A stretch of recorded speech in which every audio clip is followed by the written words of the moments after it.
Hello students, how are you beta? I hope you all are safe at your home. Now start today's topic beta, and today's topic is tangent and normals. तो बेटा previous topic में यानी कि last video में last class में हम लोगों ने बात की थी किसकी?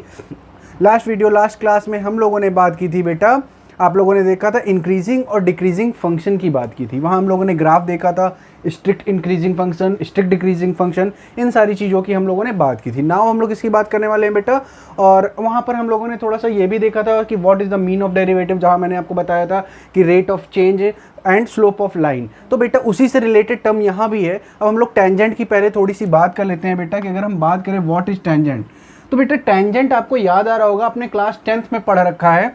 क्लास 10th में आपने टेंजेंट पढ़ा है। क्या पढ़ा है? जैसे आपने point of contact of a circle देखा है, वहाँ पर आप पॉइंट ऑफ कांटेक्ट देखते थे सर्कल पे। जब हम लोग टेंजेंट ड्रॉ करते थे वहाँ पर सर्कल पे, तो हम लोग पॉइंट ऑफ कांटेक्ट से टच करते हुए एक लाइन निकालते थे, जिसको हम लोग टेंजेंट बोलते थे। अगर उसी पॉइंट से वो कट होते हुए जो सर्कल को कट करते हुए निकल जाते थे, उसको सीकेंट बोलते थे। तो यहाँ पर टेंजेंट क्या है बेटा? अगर बट यहाँ पर थोड़ा सा चीज़ें चेंज है। यहाँ हम केवल सर्कल की बात नहीं करेंगे, हम यहाँ एनी कर्व की बात करें, किसी भी कर्व। अगर हमने एक कर्व मान लीजिए ड्रॉ कर लिया, कोई भी कर्व, दिस इज मान लीजिए this is curve, this is a given curve, and इस कर्व को बेटा y equal to F X हम लोग ले लेते हैं कि y equal to F X is a curve, ये उसका कर्व है, गिवन फंक्शन का कर्व है। और एक पॉइंट है इसमें, this is the point of contact, ये हमने पॉइंट ऑफ कांटेक्ट बनाया, जिसको हम P से डिनोट करते हैं। इस P से डिनोट करते हुए एक जो हम लोग लाइन ड्रॉ करेंगे। अच्छा, एक बात याद रखना बेटा, ऑलवेज एक पॉइंट ऑफ कांटेक्ट पे ओनली वन ही टेंजेंट ड्रॉ होता है। तो this is the called, this line is called a tangent. इस लाइन को क्या बोलते हैं बेटा? टेंजेंट। और बेटा व्हेन जब टेंजेंट पे कोई परपेंडिकुलर लाइन, इस पॉइंट पे अगर एक परपेंडिकुलर लाइन ड्रॉ हो जाए, परपेंडिकुलर मतलब बेटा 90 डिग्री का एंगल फॉर्म करता हो, that line is called normal. Simple सी लैंग्वेज में याद रखो बेटा कि टेंजेंट क्या होता है, what is the tangent? Tangent is a line, tangent is a line. अगर हम बोलना चाहें इसकी डेफिनेशन अपने तरीके से बात करें बेटा, तो क्या हो जाएगा? Tangent is a line passes through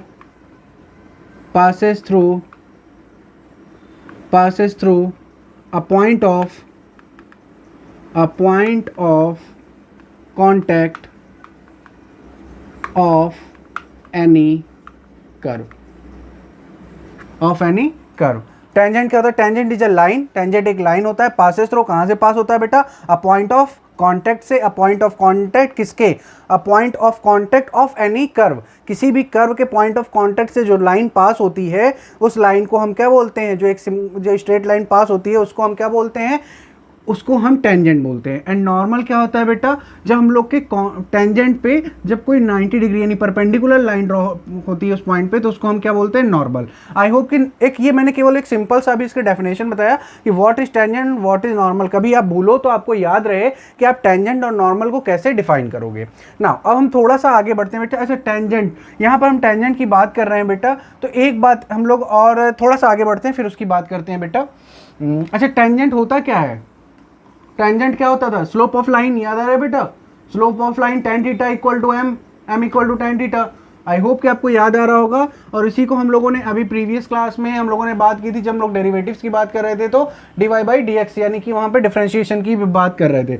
अब थोड़ा सा आगे बढ़ते हैं बेटा।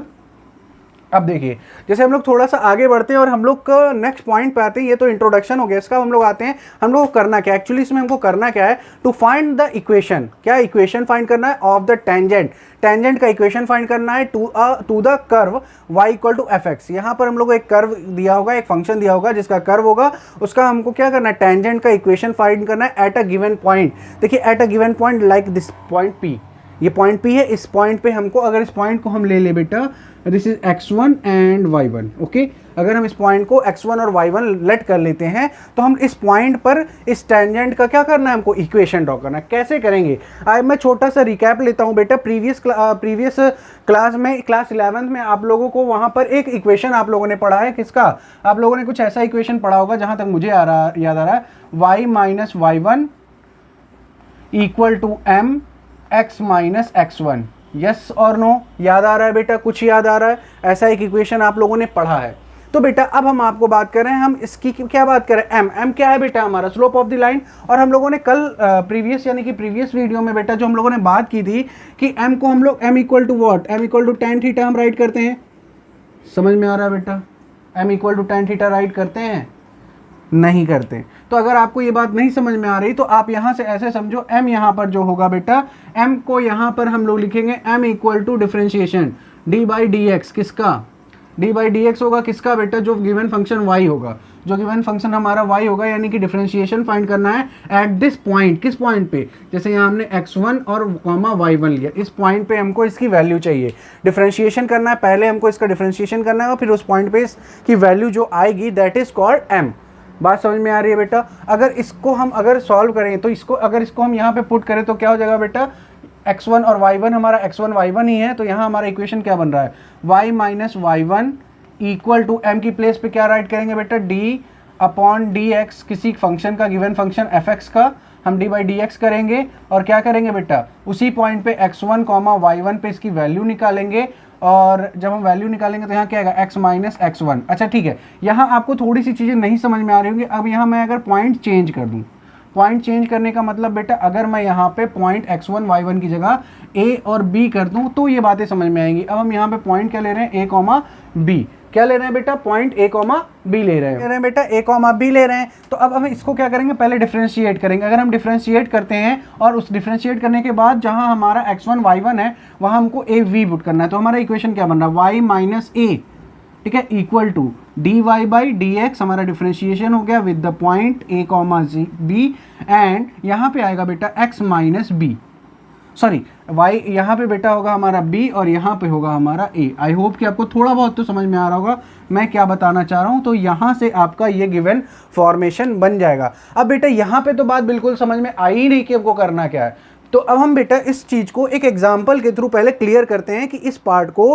टेंजेंट हम कैसे, टेंजेंट का इक्वेशन कैसे हम ड्रॉ करेंगे एट अ गिवन पॉइंट, किसी गिवन पॉइंट पर हम टेंजेंट का इक्वेशन कैसे ड्रॉ करते हैं।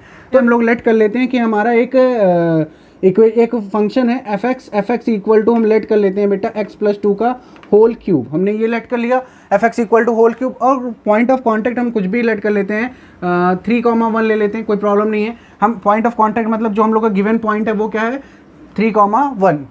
तो अब इसका बेटा अगर हम क्या बनाएं, इस कर्व का, अगर हम लोग इस कर्व का क्या फाइंड करें, tangent, the find the equation, अगर हम इसका इक्वेशन फाइंड करें टेंजेंट का तो कैसे करेंगे, इस फॉर्मूले के थ्रू। तो सबसे पहले हमारा काम क्या बेटा, सबसे पहले स्टेप पे हम क्या करेंगे, सबसे पहले हम इसका इस पार्ट का जो गिवन कर्व है या जो गिवन हमारा फंक्शन है उसका हम डिफरेंशिएशन करते हैं। तो अगर हम इसका डिफरेंशिएशन करेंगे तो इसको हम एफ डैश एक्स भी राइट कर सकते हैं और इसी को हम लोग लिखेंगे डी वाई बाई, इसको इक्वल टू वाई भी लिख सकते हैं तो D Y by D X भी लिख सकते हैं, D Y by D X equal to.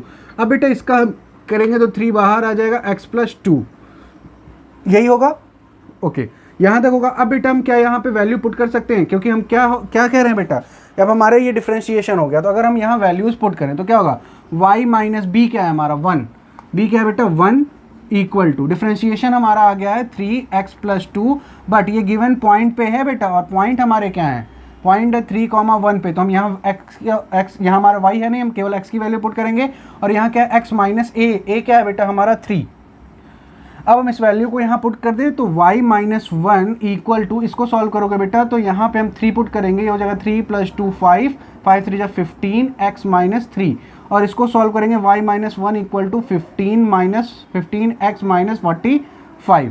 और यहाँ से अगर हम इसको प्रॉपरली सॉल्व कर दें तो हमारा क्या आएगा 15x, हम y को इधर ट्रांसफ़र कर देते हैं बेटा, क्या हो जाएगा y को इधर ट्रांसफ़र करने पे माइनस y इक्वल टू, और देखो बेटा इस 45 को इधर करते हैं तो -1 प्लस 45 तो 15x माइनस y, और ये हो गया हमारा 44 माइनस 44 इक्वल टू 0। ये हमारा इक्वेशन आ गया किसका, this is the equation of tangent of given curve this eight this point.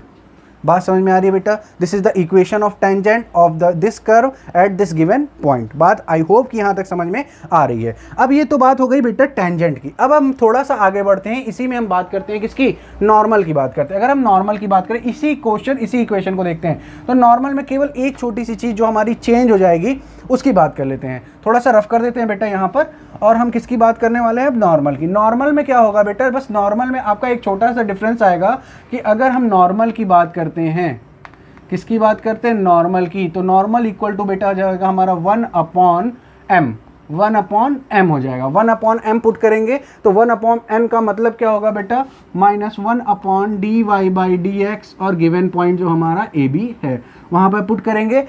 a, b बेटा इसको लिखते हैं हम लोग, ए बी है, यहाँ पर हम पुट करेंगे और इसी फॉर्मेट को हम वहाँ अप्लाई करेंगे। तो पहले हम देख लें हमारा इक्वेशन क्या ड्रॉ होगा। अभी तो हम लोगों ने इसको सॉल्व किया था, ये हमारा इक्वेशन आ गया था। अब हम लोग नॉर्मल को भी सॉल्व करेंगे, बट हम पहले इसका इक्वेशन देख लें। तो इक्वेशन उसी फॉर्मेट में बनेगा बेटा, y - y1 इक्वल टू क्या था बेटा हमारा m, बट यहाँ जब हम इसकी बात करेंगे तो क्या लिखेंगे, -1/m, 1/m को dy/dx, और ये कहाँ पे, पॉइंट ऑफ कांटेक्ट पे ए बी, और यहाँ पे x - x1 पुट करेंगे। ठीक है, बात समझ में आ रही है बेटा। अब इसको अगर हम आगे सॉल्व करते हैं तो होगा क्या हमारे साथ, तो हम लोग थोड़ा सा सॉल्व करें बेटा। तो यहाँ से क्या निकल के आने वाला है हमारे पास आएगा, ये आएगा। अगर इस पॉइंट को अगर हम सॉल्व करें, अब ये हमारा बात समझ रहे हो बेटा, इस पॉइंट को अगर सॉल्व करें, अगर इस पॉइंट के लिए इस चीज़ को देखें तो डिफरेंशिएशन हमारा क्या आ रहा है, यहाँ से हमारा डिफरेंशिएशन क्या आ रहा था, 3, ये आ रहा है बेटा 3 ब्रैकेट में x+2। तो अब हम यहाँ इक्वेशन पुट करते हैं तो y - 1, ये तो एज इट इज़ होगा क्योंकि यहाँ 1 है, इसी पॉइंट के लिए फाइंड कर रहे हैं, इक्वल टू -1 अपॉन क्या है बेटा, इसको सॉल्व करने पे वैल्यूज़ पुट करने पे हमको क्या मिल रही है, यहाँ से 3x+2 है, और यहाँ पे वैल्यू तो एज इट इज़ ही है, 3 यहाँ 3+2, तो यहाँ क्या हो जाएगा बेटा 5 और 15। तो यहाँ से क्या आ रहा है 15, और यहाँ आ रहा है x - 3। बात समझ में आ रही है बेटा। देखिए ये यहाँ मल्टीप्लाई होगा तो ये जाएगा 15y - 15 इक्वल टू, इसका मल्टीप्लाई करेंगे -x+3। अब इसको थोड़ा सा सॉल्व ही कर लेते हैं, x को इधर ट्रांसफ़र करें तो x + 15y और -15 बेटा ये इधर आएगा -3 इक्वल टू 0। यहाँ से मिलेगा x + 15y - 18 equal to 0। This is the equation of normal, this is the equation of normal. किसकी बात करें बेटा, this is the equation of normal. ये नॉर्मल की इक्वेशन है of this given curve, of this given curve, इस given curve की ये नॉर्मल की इक्वेशन है at this point. I hope कि आपको टेंजेंट भी थोड़ा बहुत समझ में आया होगा और नॉर्मल भी थोड़ा बहुत समझ में आएगा। बस बेटा अगर आपको थोड़ा बहुत समझ में आ गया तो आप बिल्कुल परेशान नहीं हो, अब आपको जो मैं चीज़ बताने वाला हूँ वो पूरी तरह से समझ में आएगा, गारंटी है। हाँ बेटा स्टार्ट करते हैं, और हम देखिए हम यहाँ पे आपको सेपरेटली एक चीज़ दिखाते हैं, टेंजेंट, ये हमारा टेंजेंट रूल, यानी कि हम बेटा यहाँ टेंजेंट एंड लिख लेते हैं बेटा, tangent and normal rule. Tangent rule या नॉर्मल रूल मैंने क्यों लिखा है बेटा, इसका मतलब बता दूं। इसका सेंस ये है बेटा कि यहाँ से टेंजेंट का इक्वेशन नॉर्मल का इक्वेशन कैसे ड्रॉ करेंगे, इसका मैं आपको यहाँ पर प्रॉपर रूल बताता हूँ। जैसे सबसे फर्स्ट स्टेप में क्या करेंगे, फाइंड, सबसे पहले हम क्या करेंगे, फाइंड dy/dx, यानी कि फंक्शन का डिफरेंशिएशन करेंगे। देखो क्या कह रहा है, find dy/dx from the given equation y = fx। जो हमारा गिवन इक्वेशन होगा सबसे पहले उसका हम क्या करना है, डिफरेंशिएशन करना है। तो हम बेटा 1 बाई 1 इसको करके ही देख लेते हैं, इसीलिए मैंने क्वेश्चन साइड में राइट कर लिया। क्या कर्व हमारा गिवन है, यानी कि हमारा फॉर्मेशन दिया, फंक्शन दिया हुआ है और पॉइंट भी दिए हुए हैं। तो सबसे पहले हमसे क्या कह रहा है, हमसे कह रहा है डिफरेंशिएशन करिए। तो हम अपने गिवन क्वेश्चन का क्या करते हैं, डिफरेंशिएशन करके देख लेते हैं, हमारा जो गिवन फंक्शन है उसका डिफरेंशिएशन करते हैं। तो मैं बेटा डायरेक्ट डिफरेंशिएशन करता हूँ। मैं उम्मीद करता हूं कि आपने डिफरेंशिएशन पढ़ा है और आपको डिफरेंशिएशन डायरेक्ट समझ में आएगा। जैसे अगर हम इसको सेपरेटली करें तो 1/a² is the constant term, तो 1/a² is the constant term, x² का करोगे बेटा तो क्या आएगा 2x। बात समझ में आ रही है, माइनस, अब y² का करोगे तो लेट करके t के फॉर्म में करोगे तो क्या आएगा 2i आ रहा है बेटा, एंड dy/dx भी आएगा। बात समझ में आ रही है बेटा, टी लेट करोगे t² का 2t, फिर dt/dx आएगा, तो वही t यहाँ पे क्या है y है, और हमारा 1 इंटू में 1/b², तो b² हमारा रहेगा बेटा, और 1 का आप करोगे तो ये हो जाएगा 0 डिफरेंशिएशन। अगर डिफरेंशिएशन नहीं समझ में आया तो बेटा प्रीवियस कुछ वीडियो जो मैंने आपको डिफरेंशिएशन का पहले पढ़ाया था वहाँ जाकर डिफरेंशिएशन एक बार देख लीजिए। बेटा ये हमारा डिफरेंशिएशन हो गया। क्या हम इस पार्ट को यहाँ ट्रांसफ़र कर दें, अगर आपको कोई प्रॉब्लम ना हो मैं कर सकता हूँ। 2x/a² इक्वल टू 2y, या फिर मैं इसको डायरेक्ट 2y, इसको बेटा मैं क्या करता हूँ, हाँ अभी मैं इसको क्या करता हूँ, ऐसे ही रहने देता हूँ, इसको यहीं रहने देते हैं बेटा, रख कर 2y/b² 2y/b² और dy/dx है हमारा, ठीक है बेटा।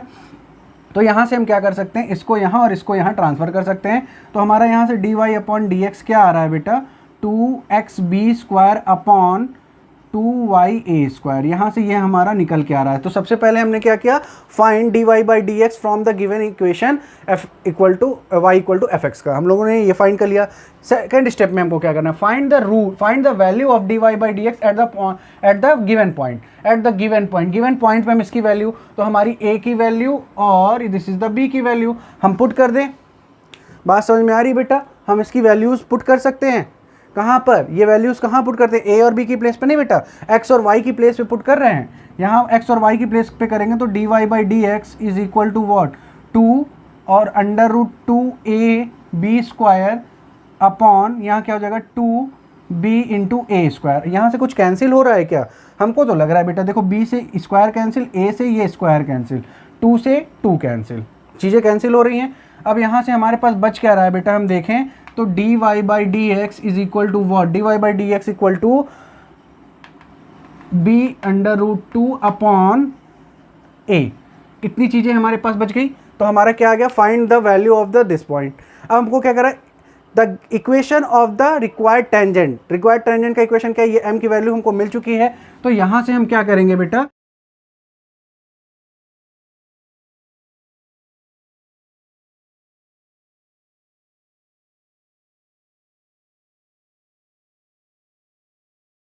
the equation of the required tangent is y minus b equal to x m bracket में x माइनस a। अगर अब बेटा इस फॉर्म पे अगर हम पुट करें, तो क्या हो जाएगा, y माइनस b क्या है हमारा, गिवन पॉइंट b क्या है, b है हमारा, और फिर क्या है इक्वल टू m की वैल्यू हम लोगों ने फाइंड किया दिस, तो b√2/a this is the m, और हमारा क्या होगा बेटा x माइनस a क्या है √2a। अगर अब हम इसको सॉल्व करें तो सॉल्व कैसे करते हैं बेटा, पहले a से पूरे में दोनों साइड हम a से मल्टीप्लाई कर दें, तो क्या हो जाएगा ay minus ab equal to, ये वाला a कैंसिल b√2 और यहाँ बचा x माइनस a कैंसिल हो चुका है बेटा √2a। बात समझ में आ रही है? हमने पूरे पे a से दोनों साइड बोथ साइड a से मल्टीप्लाई कर दिया। अब हमारा यहाँ से हम थोड़ा सा सॉल्व करके देखें तो क्या रहा, ay minus ab equal to, यह आ जाएगा बेटा bx√2 और यहाँ से आ जाएगा माइनस, ये हो जाएगा 2ab। ओके। अब हम देखो बेटा इन दोनों को भी इस साइड ट्रांसफ़र कर दे तो क्या आ जाएगा, या हम इन दोनों को उधर ट्रांसफ़र कर दे बेटा तो क्या हो जाएगा, ये हमारा bx√2, ये इधर जाएगा माइनस ay, ये इधर जाएगा तो plus minus ab equal to 0। And this is the equation of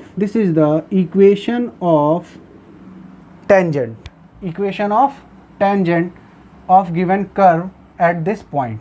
तो बेटा हमारे यहाँ से क्या मिल गया, टेंजेंट मिल गया, किसका, गिवन कर्व का एट दिस पॉइंट। बात समझ में आ रही है? अब बेटा थोड़ा सा आगे मूव करते हैं। मैंने एक पॉइंट और लिखा है, कौन सा, if m is the slope of the normal, अगर m क्या slope of the normal at the point given at the given point, given में से बेटा at the given point, then m, यहाँ हम m क्या लेट कर रहे हैं, नॉर्मल के केस में हम m क्या लेट कर रहे हैं, equal to -1/dy/dx eight ab।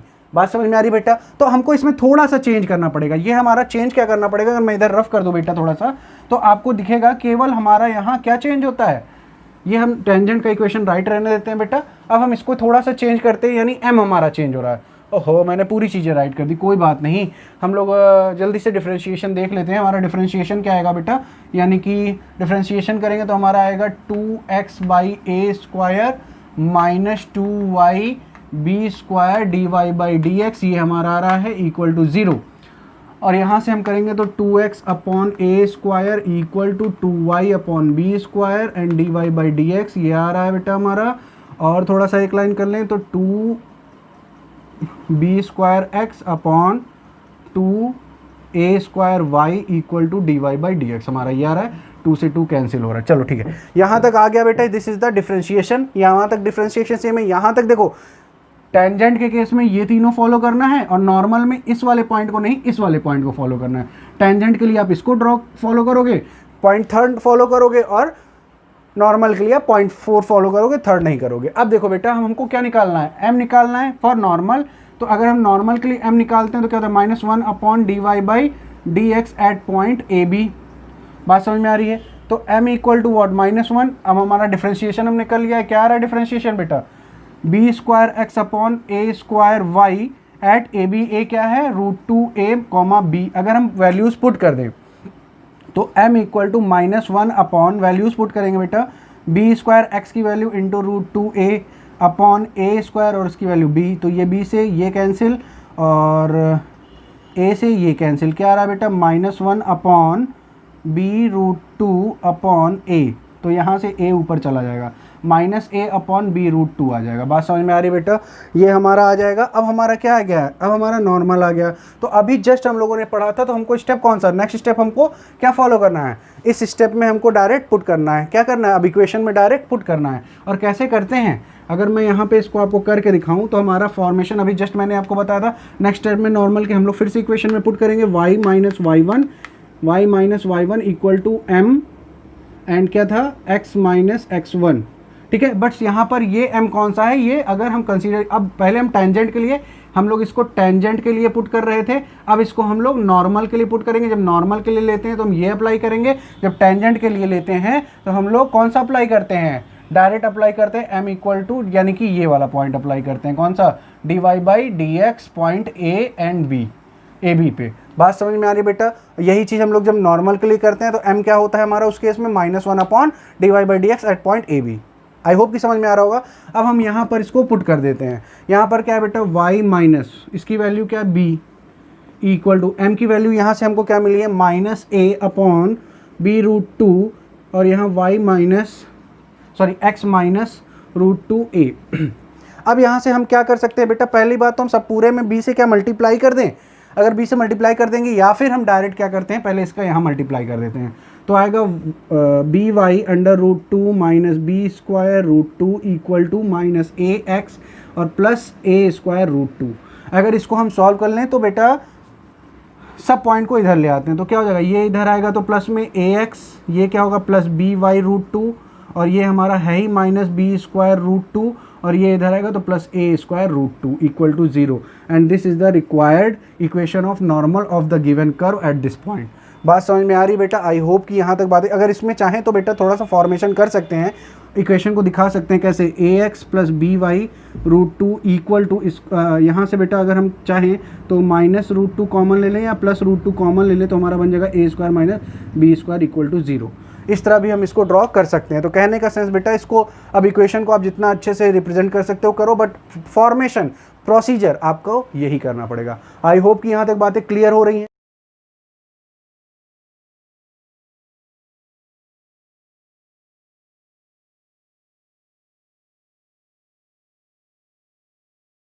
तो बेटा नेक्स्ट पॉइंट हम स्टार्ट करते हैं। नेक्स्ट पॉइंट है angle of intersection of to curves. तो यहाँ पर बात ये है बेटा, इंटरसेक्शन मैंने नहीं राइट किया, बट यहाँ पर इंटरसेक्शन ऑफ टू कर्व्स है। तो सबसे पहले बेटा मैं आपको कोऑर्डिनेट का कुछ याद दिला दूँ, जैसे कि आपने प्रीवियस ईयर पढ़ा था कोऑर्डिनेट में कि जब आपको क्या करते थे, मान लीजिए कोई आप कर्व है, कोई भी कर्व है, मान लीजिए हमारा ऐसा कर्व था, तो हम क्या करते थे बेटा, ऐसे एंगल कंसीडर करते थे, दिस इज कॉल्ड थीटा।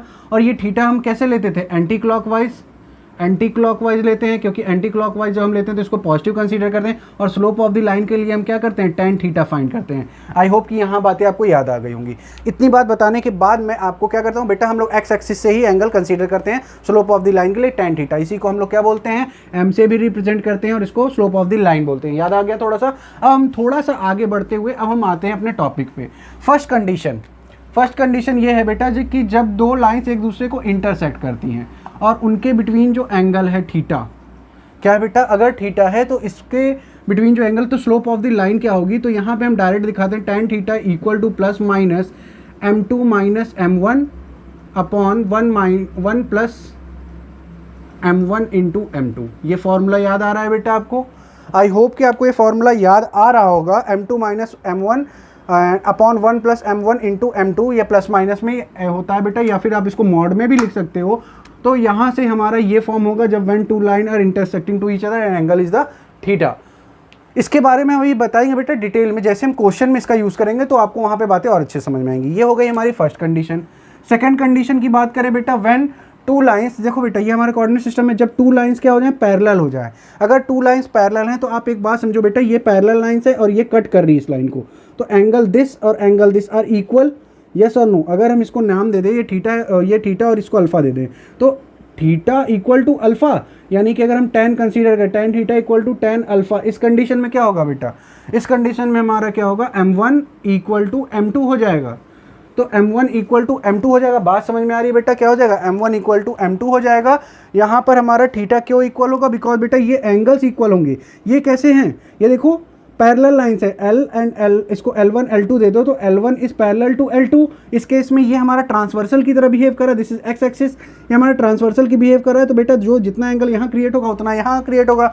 जब दोनों जगह एंगल सेम क्रिएट होगा तो tan थीटा की वैल्यू यानी tan थीटा और tan अल्फा की वैल्यू भी इक्वल होगी। तो m1 इक्वल टू m2 होगा इस कंडीशन में। जब हमारी पैरेलल लाइंस होंगी उस कंडीशन में m1 इक्वल टू m2 होगा फॉर बोथ द लाइंस। और थर्ड कंडीशन की बात करें बेटा, तो जब हमारा क्या हो जाए, जब हमारी परपेंडिकुलर हो जाए, जब हमारा क्या हो जाए, दो लाइंस परपेंडिकुलर हो जाए, तो इस केस में हमारा रिजल्ट क्या आएगा? इस केस में हमारा रिजल्ट आएगा बेटा देखो, जब हमारे परपेंडिकुलर हो जाएंगे तो m1 into m2 equal to -1 आएगा। बस आप यहाँ पर नॉर्मल सी चीज़ें याद रखो बेटा कि यहाँ पर इस केस में क्या हो जाएगा, m1 into m2 equal to -1 हो जाएगा। बस इतनी बात यहाँ पे सेव रखो। क्यों ऐसा हो जाएगा? अगर आप ये जानना चाहते हो तो थोड़ा सा हिंट दे दो बेटा। ये 90 डिग्री होगा, यस और नो। अगर ये 90 डिग्री होगा तो tan 90 की वैल्यू क्या होती है? अनडिफाइंड होती है। बात समझ में आ रही है? tan 90 की वैल्यू क्या होती है? अनडिफाइंड होती है। अनडिफाइंड मतलब 1/0 इक्वल टू m2 ये पार्ट, यानी ये पार्ट इक्वल टू 0। तो इस पार्ट को अगर आप 0 की इक्वल रखोगे तो m1 into m2 plus 1 equal to 0, 1 को इधर ट्रांसफर कर दो, m1 into m2 equal to -1। तो यहाँ से ये निकल के आया है। ये बात भी यहीं से निकल के आएगी जब हमारा m1 और m2 इक्वल हो जाएगा तो इसको हम 0 ले लेंगे। ये हमारी क्या हो जाएगी? 0। तो उस कंडीशन में हमारा क्या हो जाएगा? 0 से इसको इक्वेट करेंगे बेटा तो ये हो जाएगा m2 minus m1 equal to 0, यानी m2 इक्वल टू m1। बात समझ में आ रही है बेटा? थोड़ी थोड़ी समझ में आ रही होगी। अगर पूरी नहीं भी समझ में आ रही तो बिल्कुल परेशान होने की जरूरत नहीं, क्वेश्चन में सारी चीज़ें क्लियर हो जाएंगी। तो आई होप कि जितनी बातें अभी मैंने बताई हैं उन चीज़ों को आप माइंड में सेव रखोगे बेटा। अब मिलते हैं नेक्स्ट क्लास में। Thank you class.